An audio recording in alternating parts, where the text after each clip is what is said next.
Hi friends. உயிர் வாழ தேவை சாப்பாடு, ஆனால் மனிதாபிமானம் எங்கே இருக்குது? வாங்க, இது ஒரு ரியல் லைஃப் ஸ்டோரியை நான் உங்கள்கிட்ட ஷேர் பண்ணிக்கிறேன். அதுக்கு முன்னாடி இன்றைக்கி நம்ம வீட்டில் என்ன சமையல் சொல்லி பார்த்துடலாம்.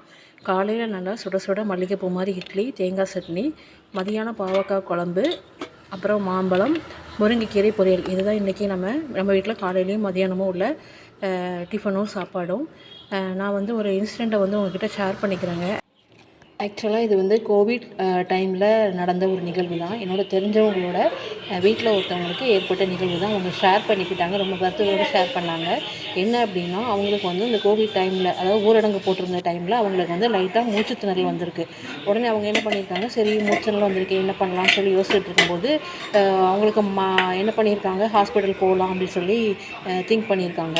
அப்போ சரி ஓகே, அவங்க வீட்டில் கார் கிடையாது. உடனே கார் இல்லையே அப்படின்னு யோசிச்சுட்டு இருக்கும்போது தான் என்ன பண்ணியிருக்காங்க, ஃப்ரெண்ட்ஸ் பக்கத்தில் உள்ளவங்களாம் கூப்பிட்டு இந்த மாதிரி போகணும் அப்படின்ட்டுருக்காங்க. அவங்க வீட்டுக்குள்ளே அவங்களோட சில ஆக்டிவிட்டீஸ், அவங்களோட நடைகளெல்லாம் பார்த்ததுக்கப்புறம் தான் இவங்களுக்கு ஸ்ட்ரைக் ஆனது. அவங்க ஏன் இப்படி நடந்துக்கிறாங்க அப்படின்னு யோசிக்கும் போது அவங்கள கோவிட் பாசிட்டிவாக இருக்குமோ அப்படின்னு அவங்க ரொம்ப பயந்துருக்காங்க.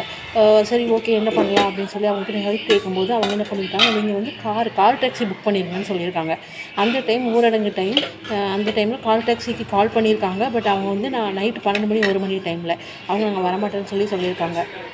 அந்த கால் பண்ணுங்கன்னு சொன்னவங்க வீட்டில் கார் இருக்குது, 2 வீலர் இருக்குது, எல்லாமே இருக்குது. பட் இந்த மாதிரி சமயத்தில் அவங்க ஹெல்ப் பண்ணலை. இவங்க என்ன பண்ணியிருக்காங்க, ஐயோ கார் கிடைக்கலையே, என்ன பண்ணலன்னு சொல்லி யோசிச்சுட்டு இருக்கும்போது அவங்களுக்கு 2 வீலர் ஓட்ட தெரியும் அவங்க ஒய்ஃப்க்கு. உடனே என்ன பண்ணியிருக்காங்க, சரி ஓகே, ஒன்றும் செகண்ட் சான்ஸ் வேண்டாம், நம்ம 2 வீலரே நம்ம ஹஸ்பண்டை கூட்டிகிட்டு போயிடலான்னு சொல்லிட்டு 2 வீலரில் பின்னாடி வச்சு கூட்டிகிட்டு போயிருக்காங்க. ஆனால் அந்த மாதிரி சமயத்தில் அவங்களுக்கு அவர் மூச்சு விடுறதுக்கே ரொம்ப சிரமப்பட்டுட்டு இருந்திருக்காங்க. 2 வீலரில் தைரியமாக வச்சு கூட்டிகிட்டு போயிருக்காங்க. ஹாஸ்பிட்டல் கூட்டிகிட்டு போய் சேர்த்துட்டாங்க. அங்கே போய் கேட்டோன்னா அவங்க ஒன்றுமே இல்லை, உங்கள் ஹஸ்பண்டுக்கு ஒரு பயத்தினால தான் இப்படி வந்திருக்கு, மற்றபடி எந்த ப்ராப்ளம் கிடையாதுன்னு சொல்லி வீட்டுக்கு அனுப்பியிருக்காங்க.